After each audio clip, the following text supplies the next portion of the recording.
Gentlemen, welcome back to the Big Fight Field channel, where we speak the truth, we be honest, and we give our takes on AEW. It is Wednesday night, January 12th, 2022. I said 21 last week, so I made sure to correct that. We're here to review AEW Dynamite tonight, live from Raleigh, North Carolina. Our friend Cameron Johnson, who's not on the show tonight for a good reason. He is at the show tonight at Raleigh, North Carolina, so we hope he's out there and he is having a fun time at tonight's show. But we got Wesley here tonight for the review, and man, I thought tonight was a great show, to be honest with you. How are you? What did you think of tonight's show? Doing well, Joseph. I thought tonight was also a great show. I really enjoyed what they put together in Raleigh, North Carolina tonight. Got a lot of storylines building, a lot of different feuds building up. I think they're really trying to build up also that Beach Break show coming up in Cleveland later on this month, I believe. And so that's really cool to see. Love seeing all these different feuds going on, and that they're gaining a lot of fanfare as well. Can't wait to dive into all of it. We had a big surprise debut tonight too, a big return we're gonna get into as well. So a lot of cool stuff happening with AEW already to kick off 2022. We got also a lot of feuds building up for Revolution as well. We can't forget about Revolution coming up in March. So I mean, I just love seeing all this progression happening with all these different storylines going on, man. But I thought AEW did a really solid job of building up all these different feuds and just getting us excited for the next week and leading into the Beach Break special show that they're going to have and Revolution coming up in March. Yeah, we did. We got a lot of great stuff tonight on the show. We had the opening segment, which I thought was pretty good. The CM Punk Wardlow match was awesome. It's not that the match was awesome, it's just the story in that match was just amazing, beyond belief. That was probably my favorite thing on the entire show tonight. You had Brody King's debut with Malachi Black, and you had what I thought was a really good TNT Championship match. Excuse me, the interim TNT Championship match with Sammy Guevara and Daniel Garcia. So we'll get into all of it tonight. But before we do, got to promote a couple videos. Also, yesterday, I was supposed to do the season review for the Miami Dolphins. I just did not have time yesterday. My apologies.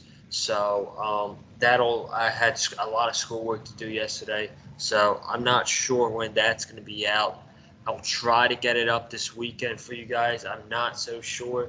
But at some point this week, it will be up, I promise you. But also, we have last week's Dynamite review, last week's Rampage review, Sunday's reaction video to the Patriots-Dolphins game, and my reaction on Monday morning, instant reaction to the Miami Dolphins firing head coach Brian Flores. So that's all the content, the previous content. We are here tonight to talk about Dynamite from Raleigh, North Carolina.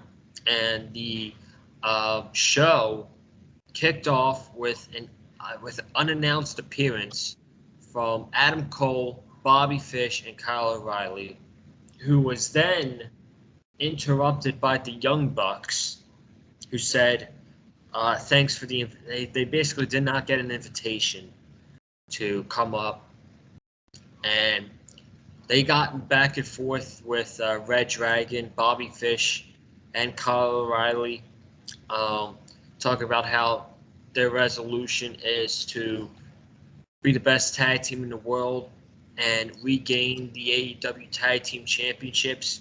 And the same goal for Red Dragon is to gain the AEW Tag Team Championships and be the best tag team in the world. So they're going back and forth, and Cole is like, this is exactly what we need.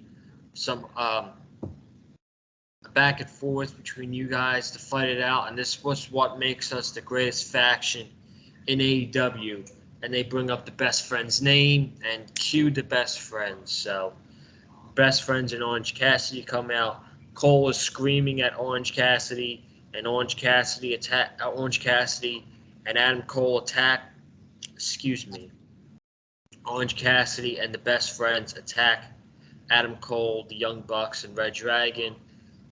Cole goes for the boom on Orange Cassidy, and then Chris Statlander steps in front of she steps in front of Orange Cassidy to basically protect him, and then out comes DMD. Britt Baker comes out and she attacks Chris Statlander from behind, and she gives her the stomp to the curb stomp, and then she holds up Orange Cassidy and Adam Cole gives him the boom, and we end with the Young Bucks, Adam Cole posing for the Young Bucks to kiss, but Britt Baker actually steps in, and her and Adam Cole give each other a kiss in the ring. So that's the way the segment was. I thought it was a good start to start the show. We had a big match announced for next week, which we'll get into later. But I like the fact that they are having Britt Baker and Adam Cole on television together. I really do like that they're not hiding their relationship on TV, and they're in segments and matches together. I really like that. So, what do you think of the opening segment? What are your thoughts on it, my friend? Take it away. Yeah, I thought this was an excellent opening segment. I like that it was unannounced. Like we didn't know that this was going to happen. It was a nice little surprise.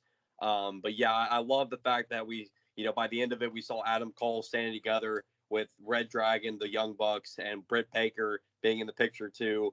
And it's just really going to show you that Adam Cole is taking charge and he's leading this big super faction right now of all these elite wrestlers. And, with Kenny Omega not being in the picture right now, that leaves Adam Cole to take the leadership role. And, whenever Kenny is set to return, there is no timetable yet on his return. But when Kenny does come back, I'm very interested to see, especially what will unfold there when Kenny does make his return, since he was the one leading the charge as AEW World Champion back when we did see him. But I imagine this will ultimately lead to some sort of multi-man match with the Best Friends and the Elite. I noticed they did file for a trademark recently over the word Paragon. Now, I don't know if that's like a new name for the faction of Adam Cole, Red Dragon, and the Young Bucks. I don't know. That's something they might be pitching. I personally don't mind them just still being called the Elite, because that's what they've always been. But I just noticed AEW recently filed a trademark for that word, so I imagine that will be the name of some sort of faction, and I imagine it'd probably be this one. But we got big match next week, of course, set up here. But I really like the inclusion of Britt Baker in this. I don't know if it is going to be, a full-time thing with Britt Baker being in the picture, but I just like that for now, at least, that they're at least including her, and they're making it aware to everybody that, hey, we're not hiding the fact that Adam Cole and Britt Baker are a couple. And her sneaking in for that kiss, man, when he asked the Young Bucks to do it, was so smooth and so great. I love that little touch there. And I think we're ultimately going to see some really cool stuff come out of this. And but yeah, I think the big thing is we're going to get a big multi-man match with the Best Friends and the Elite. But man, Adam Cole just taking charge of this whole ship, and I'm all for it. You think that match is going to happen at Beach Break? Maybe. I could possibly see it. Or just on Dynamite or Rampage. I could see that happening too. So we will see what happens. I do want to talk about Adam Cole again when we get to a certain segment that happened on the show. But for the opening segment, I thought it was pretty good. And we got right into, I thought, what was my favorite thing of the entire night. CM Punk and Wardlow one-on-one. First off, AEW, you can tell they are really high on Wardlow right now because they put a video package of him just destroying his opponents the past couple weeks. Power bombs, Sean Spears stopping them, and he's kind of engaging to the crowd who's saying one more power bomb and stuff like that. So we had Wardlow one-on-one tonight against CM Punk. This was probably the thing I was looking forward to the most tonight. And this was awesome. I thought everything about this was awesome. The way the way Wardlow lost. Did you think Wardlow was protected in the loss tonight? I think so because they could have easily had Punk hit the GTS or something on Wardlow and get the win. But I like that they did the roll up because Wardlow was getting too distracted by MJF calling all the shots and everything, and Wardlow just wanted to beat him 1, 2, 3. But MJF said no. Don't pin him. No, you keep doing more damage, and that ultimately costed Wardlow in the end. But of course, MJF being the prick that he is, he has to blame it all on Wardlow. Like it's all his fault when MJF did nothing wrong. So I love it. They really booked this perfectly. I really, because I mean, we all knew Punk was going to win this going in. Punk's not going to take his first Yeah. loss to Wardlow. That's being saved for MJF. So we all knew Punk was going to come in winning this, and I like the way that they did it like this, to where Wardlow doesn't lose exactly like fully clean. He gets rolled up by Punk, and he doesn't have to take a knockout blow or anything like that in order to take the pinfall loss. So I think AEW did an excellent job booking this whole thing. Um, I also think MJF was maybe I don't know. Maybe he doesn't want Wardlow to beat Punk because he wants to have the claim that he was the first person in AEW to defeat CM Punk when it clearly could have been Wardlow because CM Punk was laid out after 5 power bombs. Wardlow was going to end the match. MJF said, no, no, no, no, no. You're going to do one more. And Wardlow kept doing one more. And then MJF stopped him. So I really like the way they told the story. And I think they kept Wardlow strong in this, as Wardlow looked like an absolute monster. I mean, power bombing CM Punk 8 times, power bombed him um, on the outside through a table, and CM Punk barely getting in at 9. I honestly thought when they were doing that count, I honestly thought that they were going to give CM Punk a loss. That way, he's not technically pinned, but he barely got back in at 9. And I think what happened was Wardlow was going for another power bomb. He hit the power bomb. MJF said, I can't remember what MJF said to him, uh, but Wardlow hit another power bomb and was going to hit a power bomb, and CM Punk just rolled him up, and he got the win over. Um, he got the win over Wardlow. And what I thought was a great story in this match, I literally loved everything about this. The way that Punk was getting demolished by Wardlow, the way Wardlow was protected, and saving CM Punk's first loss for MJF. Because I think when they meet at Revolution, because they're not doing the match on Dynamite or Rampage or whatever. That's gonna be a match on pay-per-view, and that will be when CM Punk takes his first loss in AEW to MJF. I thought everything about this was awesome, man. What did you think? Yeah, I thought this was excellent, and I love that MJF again. He pinned everything on Wardlow because he's of course not going to pin everything on himself because MJF's perfect in his own eyes, so he can't do any wrong. So of course Wardlow's going to take the fall for it, but man, the way Wardlow was like just teasing just a little bit by grabbing MJF's wrist and MJF like cowering in fear like that, but Sean Spears having to break up the two and everything, and just all these seeds being planted more and more for Wardlow's eventual face turn, man, it's making it that much better. It's making it that much sweeter, and I love it because it's like it's trying to get him way more over as a babyface when the turn does happen. I love it because AEW doesn't want to just turn him too quick to where the fans like maybe care about him in the moment, but later on they just don't care about him that much because it's like they just enjoyed that moment and they don't really care about a babyface run for Wardlow. But they're really trying to make you really care about Wardlow and gain like sympathy for him because like he's having to take all the crap from MJF, and then they just want him so badly just to kick the crap out of MJF and whoever else is in sight, like it just everybody in the Pinnacle. So And I see, love it. I think it's working. I think Yeah, it's working a lot because Wardlow's a big part of the past couple weeks on TV, and he's engaging to the crowd for one more power bomb, and yeah, the crowd seems, you know, the crowd seems to like Wardlow right now. Don't you think that too, right? Yeah, absolutely. Yeah, the crowd is definitely loving the Powerbomb Symphony, and they're definitely getting into it more and more. Um, and like Wardlow's playing into the crowd more and more, which is helping a lot too. So Wardlow's not like avoiding the fans, like he's actually kind of interacting with the fans a little bit. So I really like that a lot. And again, it's going to make that babyface turn like just probably one of the greatest we've seen in recent memory, man. The fact that it's going to be on MJF of all people is just the perfect thing. And so it's definitely one of the most intriguing storylines going in AEW right now, man. And I just, again, whenever the time is right, once they do strike with the Wardlow turn, it's going to be great. Yeah, and one thing we did talk about when before we hit record, um, AEW show coming up in 2 weeks, Beach Break, and it's gonna be in Wardlow's hometown in Cleveland, Ohio, and I think we talked about this a few weeks ago as well. I don't remember what show it was, but I don't think they're gonna do the turn on that show. Because why would you do the turn in the middle of a feud between MJF and CM Punk? I don't think that makes sense. So I think they're gonna wait.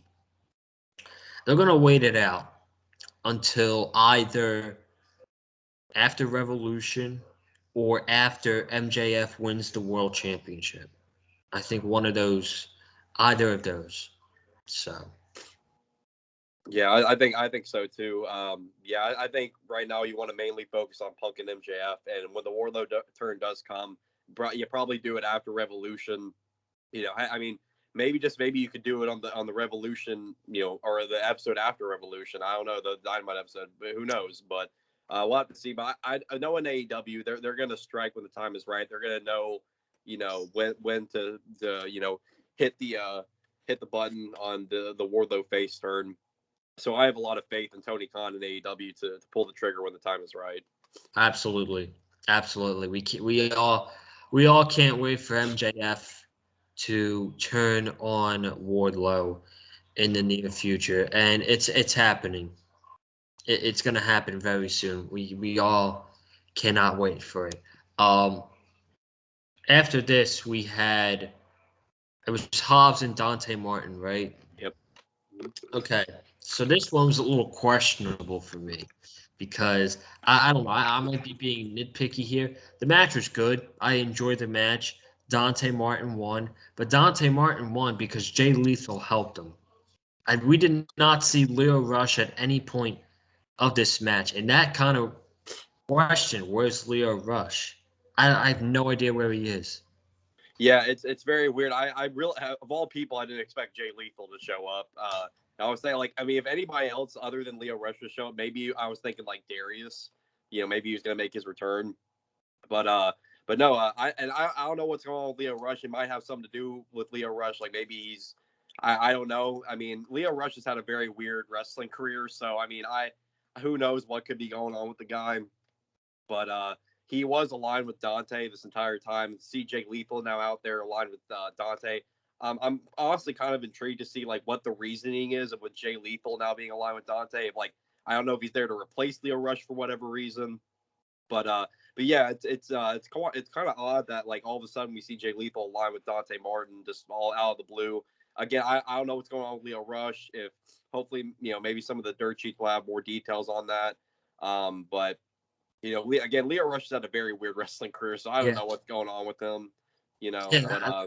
I don't know if they're just doing this just to have somebody with Dante, and some just came up with Leo Rush. But um, we'll have to see what happens with this whole Jay Lethal Dante thing. I don't know. Yeah, dude, that was super weird too because like Dante winning with getting help from Leo Rush makes sense, and I actually thought that was going to be the finish of the match. But Jay Lethal comes out all of a sudden, and I was like, "Wait, where's Leo Rush? Isn't this feud supposed to be Team Taz versus Leo Rush and Dante Martin?" And all of a sudden, here comes Jay Lethal. It's like, what is going on? You know? Right. Yeah. It's very odd. Yeah. I don't know. Maybe they'll give us a better reasoning for it in the coming weeks. But yeah, I mean, I thought the match itself was really good. I thought Yeah. Dante and Hobbs had a great, like, kind of David versus Goliath match. But even though Dante, even like height wise, he kind of matches up to Powerhouse a little bit. But But yeah, I don't know, man. I think there's got to be some sort of reasoning behind it, but I also kind of feel like there's just something going on with Leo Rush that we don't know about. I don't know. Maybe he possibly might be hurt. I don't know. But I'm sure we'll learn more about it. But yeah, Jay Lethal. Hopefully, we'll get some sort of good reasoning as to why he's all of a sudden lined up with Dante Martin. So Yeah, I don't know what's going on with with Leo Rush. We'll have to see in the coming weeks or in the coming episodes of Dynamite. So we'll wait to see it happen. We have to wait and see what happens. So what happened next? Didn't MJF come out next? I believe so. Yeah, he came out and they made an announcement for next week. So basically, the segment was announcing that it's going to be CM Punk and Shawn Spears next week. So, I mean, not really much to talk about, but we do have CM Punk and Shawn Spears next week. Is it? Do you think? You think CM Punk's just going to beat him clean, right? I mean, it's no. Spears ain't getting a win over Punk. If anybody thinks Spears is getting a win over CM Punk, you're fooling yourself big time there. But I love the fact that MJF kept teasing again that like you want the match. All right. Well, next week you got CM Punk versus Shawn Spears. I love because I knew for a fact he wasn't gonna give us the match that we all truly want. I knew he was gonna throw a curveball because I know MJF. I know how big of a prick he is. And I knew he was going to throw a big curveball like that. So I saw that coming. But Punk versus Spears should be a good match. But Punk's definitely winning clean next week. Oh, of course. Unless roll-up finish Shawn Spears wins or something like that. No. Let's not WWE book this. So we had one of the bigger segments on the show. We had the world champion Hangman Page coming out. And he talked about the past few weeks. He went 60 minutes, and last week he went 30 minutes with Bryan Danielson. So he's wrestled 90 minutes with Bryan Danielson, and he still has the world championship. And he immediately wants a new challenger. He wants challengers for the world championship sooner rather than later. Out comes fat face dipshit. Dan Lambert comes out, and Hangman Page goes, "Oh, shoot me!" And I thought that was funny, dude. I honestly thought that was pretty funny. So, yeah. But we have Dan Lambert coming out. I don't even remember what he was talking about. So, do you remember? He was bringing up how the old cowboys of the past in pro wrestling, like Blackjack Mulligan, guys like that, Cowboy Bill Watts. He was, bringing up all those guys, and he wanted to come out and, congratulate Page on going toe to toe with Bryan Danielson for all that for all those 90 minutes, and he said it was one of the best matches he'd seen in the past 40 plus years. So he was coming out praising Page, but at the same time he was also berating him, saying, let's end this whole cowboy shtick because you're not truly a cowboy if you're living off the East Coast. But and then Page of course retaliated with the it's like I lived on a farm with many cattle, living on over 100 acres of land, and he's bringing up his whole backstory, and I love the fact that he brought up turning down a 6-figure contract and going over to a brand new company isn't cowboy shit, then I don't know what is. I love that line there. I thought that was great. Hangman's such a great promo, man. That's something that I think people need to really talk about more with Hangman and appreciate more, is that the guy knows how to cut a hell of a promo. Yeah. And so I love this whole interaction with him and Dan Lambert, and how he was bringing up how if Scorp and Ethan Page want a shot, then they should come out there here themselves and ask for one instead of having a walking Facebook profile come out and ask for the shots. That was awesome. Oh, that was funny too. Yeah, that was super. That was super funny. So at first I thought that doesn't make sense because Scorpio Sky's kind of in a line for a shot at the TNT Championship. Yeah. So, so Lambert gets in the ring, and Hangman Page is teasing that he's going to attack Lambert, and Lance Archer's music hits, and we all remember the interaction that Dan Lambert and Lance Archer had at the first it was in July or something like that, Lance Archer beat him up. And it's the first time we've seen Lance Archer since October. I'm pretty glad to see him, Yeah. but on TV, it didn't seem like a big pop. I don't know about you, but Yeah, we were hearing this from Cameron. He was messaging yeah, us during the show. Like he was even saying he was there live tonight. And he was saying like, yeah, this crowd's been dead. And so it's like I think it's just the overall feel of the crowd. Like they were hot at like the first couple segments of the show, but like I feel like afterwards they kind of really fell off. And like from TV, it sounded like they were pretty quiet for a lot of the night. So it didn't seem like that huge of a pop for Lance Archer, but it is what it is. I'm very happy to see Archer back. I've really missed. I was hoping he's been all right ever since that scary spot that took place with him and Eddie Kingston in the world title eliminator. So I'm happy to see him back and healthy. And it looks like we could very well be seeing a potential world title match now for possibly for Beach Break. absolutely. So, so basically, Archer puts his hands on Dan Lambert, and Dan Lambert screaming in the microphone, "Get off me!" He said something that must have changed Lance Archer's mind because he said something like "Don't blow this" or whatever. So Lance Archer goes after Hangman Page. He's destroying Hangman Page, clotheslines, um, all that stuff. There's a steel. He has a steel chair outside the ring. He places the steel chair on the in the ring, uh, standing up, and he hits Adam Hangman Page with the blackout on the steel chair. And honestly, it was like the edge of Hangman's back hit that looked brutal, man. You could not pay me to take that bump. I'm telling you right now. You couldn't pay me to take that bump. That looked brutal. So Lance Archer is back, and it looks like he is getting the next AEW World Championship match against Hangman Page. My guess is at Beach Break. I don't think this match is going to be a pay-per-view match. If it is, it's not the main event. I don't think that would be the main event of Revolution.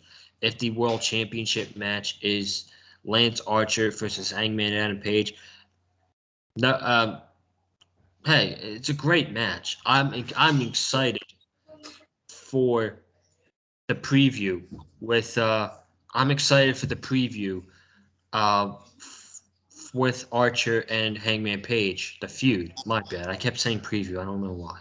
But I don't think this match is happening at Revolution. I think this match will happen at Beach Break in 2 weeks or on an episode of Dynamite or whatever. So I do think that Archer is getting a World Championship match, just not at the pay-per-view. I think that World Championship match at Revolution, I think that's going to Adam Cole. And I think the reason it's going to Adam Cole is because Adam Cole keeps saying in his promos that since he's came to AEW, he's never been pinned, submitted, or counted out or anything. He hasn't lost in AEW. So I think Archer will get the match at Beach Break. And I think Archer gets the match at Beach Break, and Adam Cole gets the match at Revolution.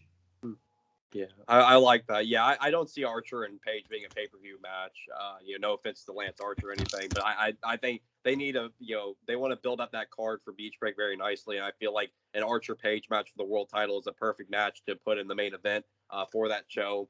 But yeah, I could definitely see Adam Cole being placed in the world title spot for Revolution because Adam Cole and Adam Page definitely is as a pay-per-view match. When you look at that, man, you look at those two guys going at one-on-one for the world title. That's definitely a pay-per-view match worthy. It's a worthy main event too. It's a worthy, for sure. Yeah, so I see Archer just being an interim opponent for Page right now until we get to that big-time feud going to Revolution. But I could definitely see him beat Adam Cole, like you said, Joseph. He's bringing up in his promos how he's undefeated. He's never been pinned or submitted in AEW, and he's undefeated also in singles competition. So he's bringing up these points, more and more, and so I feel like that's definitely going to lead to an eventual world title match. So yeah, absolutely. So, yeah, that's all we basically got on that segment. So I thought it was a great segment. set up Hangman Page's next challenger. At first, I thought it was going to be Ethan Page or Scorpio Sky, but I like the fact I like the Lance Archer match more than I do the Ethan Page or Scorpio Sky match. To be honest with you, so yeah, I'm guessing we're getting that match in 2 weeks at Beach Break or on an episode of Dynamite. We're just gonna have to wait and see what happens. So, um, I think we had Serena Deeb and Sheeta right after this. Mm-hmm. Yeah. Yeah, this was not long at all. So Sheeta made her entrance. Serena Deeb went right after the knee, attacking the knee before the match. This was not a long match whatsoever. How long was this match? Like 4 minutes? Yeah. And I think the reason behind this match being so short is because I think Sheeta's going back to Japan soon. So at least that's what a friend told me. I haven't heard a report or anything. It might not be true. I don't know, but Serena Deeb won. I figured she'd win this match since Sheeta won the last two, and she goes after the knee of Sheeta after the match, and referees and all the women's baby faces come out and try to stop Serena Deeb. So I love the Serena Deeb heel turn, man. It's doing great. She should be if once Britt Baker loses that women's championship, Deeb will be the top women's heel in the women's division, in my opinion. Soon. Yeah, I'm really liking this whole this attitude with Serena Deeb too, and I don't mind the squash. This basically was a squash match. I don't mind it because it's showing Serena Deeb, it's showing this more vicious side of her. Like she's so pissed off that she's lost the last two matches against Hikaru Shida. Now she wants vengeance, and now she picks up second win now over Shida. I think that makes them 2-2 now. If Shida is not going back to Japan, if she is actually staying. I don't know what's going on with that, but if she is staying, I could definitely see a best of 7 series happening with Deeb and Sheeta. I feel like if you're going to do a best of 7 series, like these are the two women you want to do it with for sure. So I could see that definitely having. That's why I was thinking watching this. I was like, I think I could see this playing out into a best of 7. But I'm really liking this though. I don't mind Deeb doing this to Sheeta. Again, she's vulnerable. She's got an injured knee. Deeb went after that. She went after the target. She, destroyed it with the kendo stick after she even beat Sheeta. And Deeb's just she's deranged. She's just unhinged right now, and she just wants to tear apart Hikaru Shida in every single way possible. And she was even saying as she was walking away, she's like, "I did what I was set out to do. I did everything I told you I was going to do." So I love that Deeb is just showing this more just enraged side of her, and we're gonna see her compete again next week too, and I just really like this new attitude with Serena Deeb. I feel like it definitely benefits her a lot. Absolutely. So I agree with you on that assessment, and I love everything about the heel Serena Deeb. So she should be a champion in 2022. No question. I think whoever beats Jade Cargill, I don't know who that's going to be. Whoever beats her for the TBS championship is losing to Serena Deeb. That's what has to happen, in my opinion. Yep. You think the same thing? I think so. Yeah, I feel like Deeb definitely, at least at some point, she's got to definitely hold one of those titles, whether it be the TBS or the Women's World Title. I think she definitely deserves it. So we are going to move on here. We had Penta's match, right? Yeah. We had Penta and Matt Hardy. Matt Hardy in his hometown of Cameron, North Carolina, but the show's in Raleigh, North Carolina. So tonight he was considered a hometown hero, and I don't think I had to bring this up, but I want to bring something up after the match about Matt Hardy's post-match interview backstage, because I thought something in my head. So so the match with Penta and Matt Hardy was good. You had the back and forth, Delete, Sato, Miyato. I really enjoyed that stuff. The chemistry between them was good. Penta did get the win with the package pile driver. he didn't get that much of an ovation. I thought the people wanted Matt Hardy to win.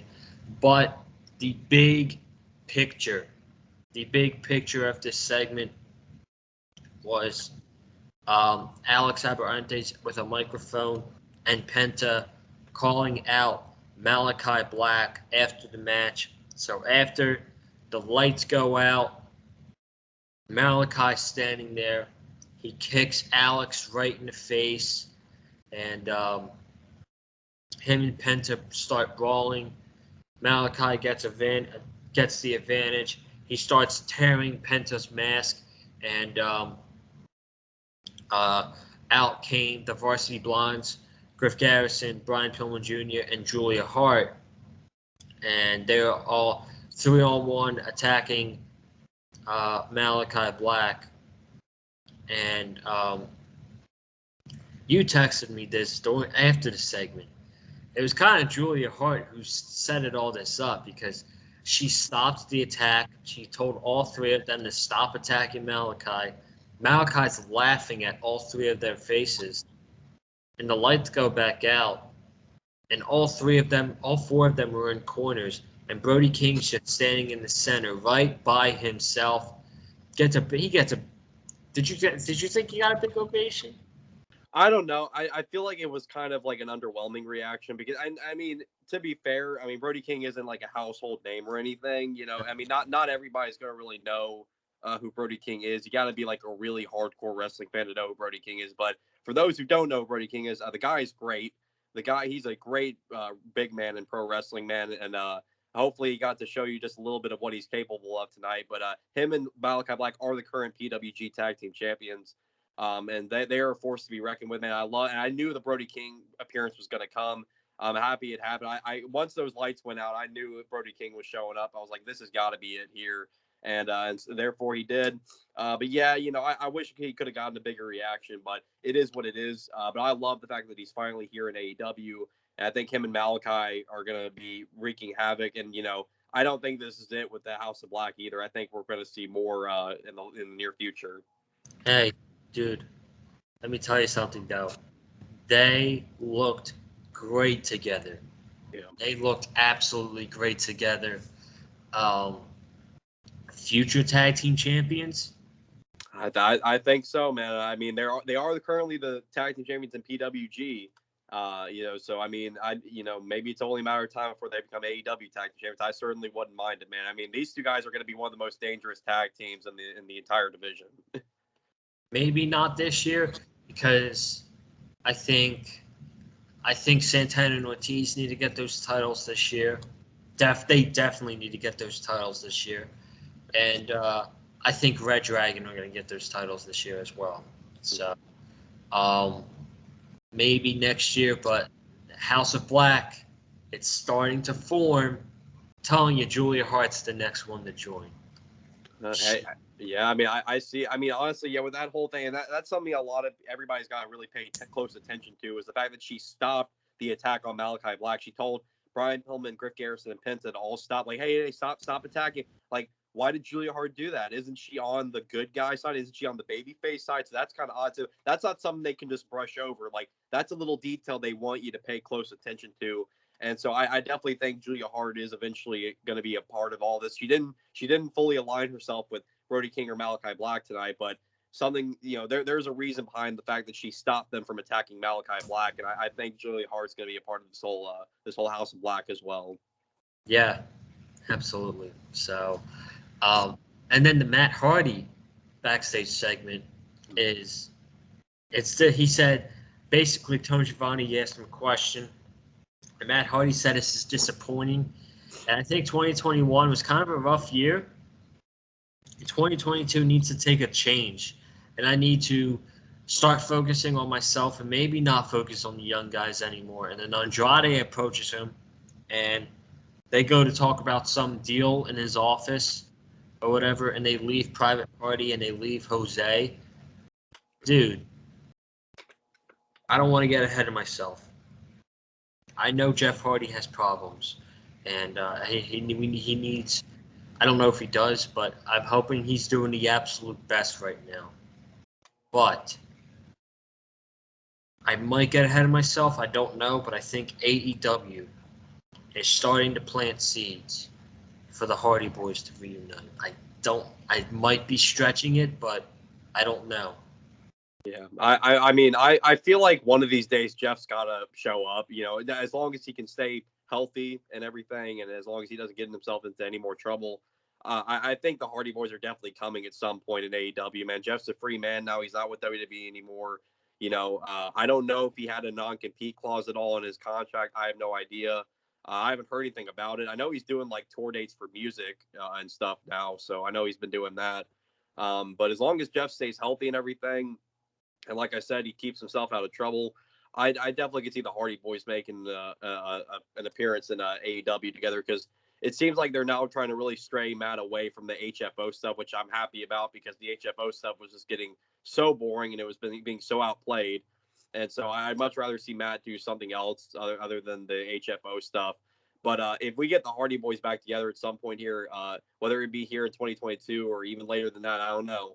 I think that would be great. I mean, look at this tag team division already. Now you just added Brody King and Malachi Black to the fold, and now you got potentially the Hardy Boys possibly at some point in the future coming in with this already insanely stacked tag division, man. I mean, this is going to be like, this might very well end up being the greatest tag team division we've ever seen in this pro wrestling lifetime. Like, it's unbelievable how stacked the tag team division is in AEW. Yeah, 100%, man. 100%. I'm looking for, again, I wouldn't bring this Matt Hardy interview up for no reason, because I think something big's leaded. I think something big, maybe not soon, but something big is coming. And who knows? Who knows what's going to happen? I think at the end of it all, I think they're definitely going to win the tag team championships. No doubt about it, right? Yeah, I would think so. I think Matt was even saying like himself, he wanted one last final good run with his brother before they like officially call it quits one day. And I think they definitely deserve it too. Yeah. So I think whenever they win the tag team championships, I think either the Young Bucks are going to take it off of them, or I think Private Party are going to take it off of them. One of those two tag teams are going to beat the Hardy Boys for the tag team championships. Yeah, I can see that too. I hopefully with Private Party they're able to build up more steam again as a tag team. Maybe they'll turn them back babyface or whatever, because I just feel like them as a heel team doesn't work, and No, no. they really have lost a lot of steam since they were baby faces, because they were honestly, when AEW first began and everything, man, they were one of the hottest tag teams like on the market right then and there. Like those two guys were looked at by a lot of people as like, man, these guys are one of the biggest tag teams of the future, and now it seems like Private Party is almost an afterthought, and I don't want that for those two guys, because both guys are so insanely talented and they could be so over. I think it's just, you just probably need to turn them back into baby faces, and because again the heel shtick just doesn't work for those two guys. It just, I mean, I know they're trying, but they're just certain wrestlers out there that work better as on one side of the fence than the other. So Yeah, those guys have definitely fallen off a cliff yeah. since the start of AEW. Um, we had a random match. I mean, random match. Um, the Acclaimed against Bear Country. First off, I didn't know why we got this match until the ending, which they claimed won. Good for them. They're apparently the number one tag team in AEW right now, in the rankings. Um, but this is setting up for them to face Sting and Darby Allin, which is going to happen next week. All four of them had a brawl, and Sting and Darby Allin stood tall. So, quick thoughts?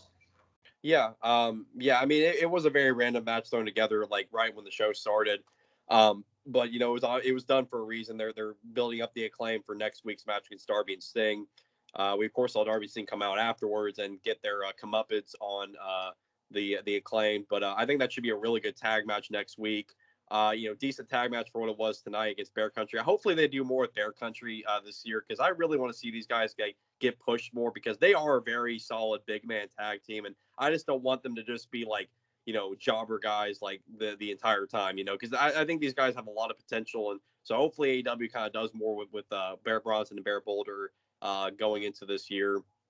But yeah, again, it was just a short little match here to build up for next week, and I think it should be a very good matchup when we do see it on Dynamite next week. So Anthony Bones tweeted out on Twitter, "You broke my boombox. It's real next week." I love that, man. I love it. Yeah, Anthony Bowens and Max Caster are great, man. You can't deny that these guys are part of the big time future of AEW.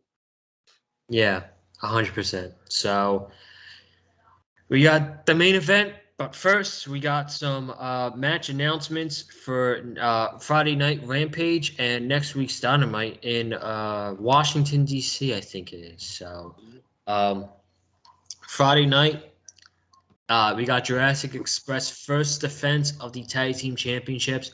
They're facing my guys, John Silver and Alex Reynolds. I want them to. I know they're not going to win, but it'd be pretty cool to see them win. I know they're not going to. I just hope they have a great match. Yeah. So we have that match Friday night. Sean Spears is facing some jabroni. I don't remember Well, what the name actually, is. this is Andrew Everett. Now, if you're watching Deadlock Pro Wrestling (DPW), now he actually is a pretty big part of that promotion because he's actually in the finals of their World Title Eliminator tournament going up against Bojack. So I'm a big DPW guy. I love the guys over there. So, but he is honestly he's a very solid wrestler though. Like I recommend definitely going and watching his match against Rosemary from Impact. They had a great intergender match on the first round of that tournament for DPW. So he's very good, but he's going to lose to Sean Spears obviously Friday. But that honestly took me by surprise that we're going to see him on Rampage. I was like, oh wow, Andrew Everett, I know that guy. So Yeah, I didn't know that. See, so I guess you know more than me, and I doubt he's watching. But Andrew Everett, if you're watching this, I'm sorry I called you a jabroni, bro. I didn't mean to do that. Now who knows, he might take it as a compliment. I have no idea. Maybe I don't know, but yeah, shout out to Andrew Everett, man. That really cool spot for him. so we have that 6-woman tag. I think it's Statlander, Red Velvet, and Layla Hirsch against Nyla Rose, Penelope, and the Bunny. Right? Right. Okay. Um, there's something I can't remember. There's something else. There's Adam Cole going one-on-one with Trent Beretta. Oh, how can I forget that, Oh man? my god, that's gonna be a great match, dude. That's probably gonna be. It's like an underrated match already, right there. How did I forget that? Oh my god. I Yeah, don't know. that I is mean, so much going on, man. So much going on.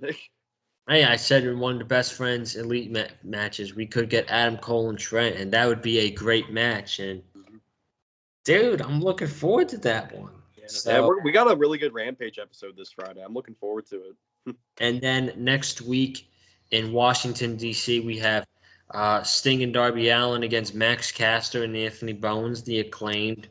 Um, We have the big mixed tag match, Orange Cassidy and Statlander against Adam Cole, Bebe, and Britt Baker, the women's champion. We have Serena Deeb. She's going up against Sky Blue next week. Cody, the real TNT champion is coming.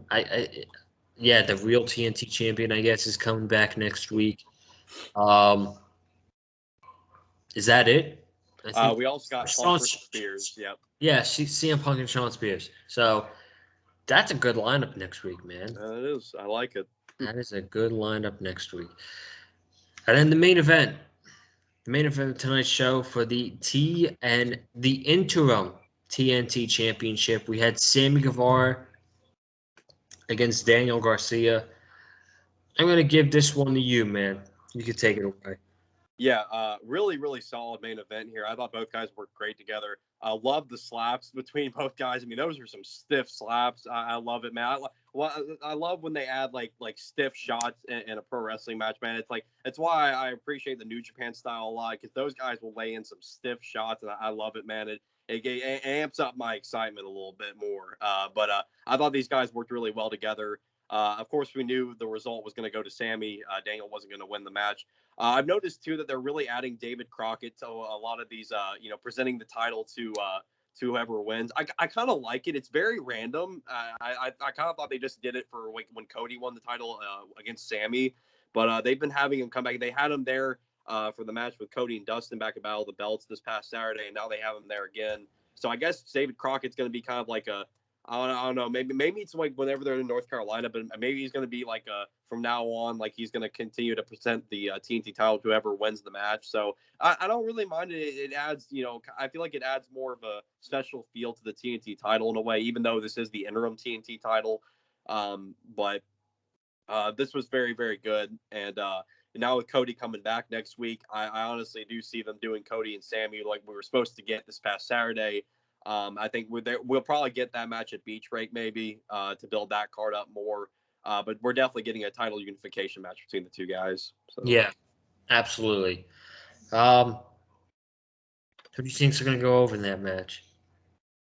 Who do you think's going to go over in that match? In that match? I would probably say Cody. I'd probably say Cody, yeah, because I think the original plan, I think, also was just to have Cody retain anyway when we were supposed to have it. But I gotta shout out Dustin Rhodes, man. That match was great back on Saturday, man. Holy crap.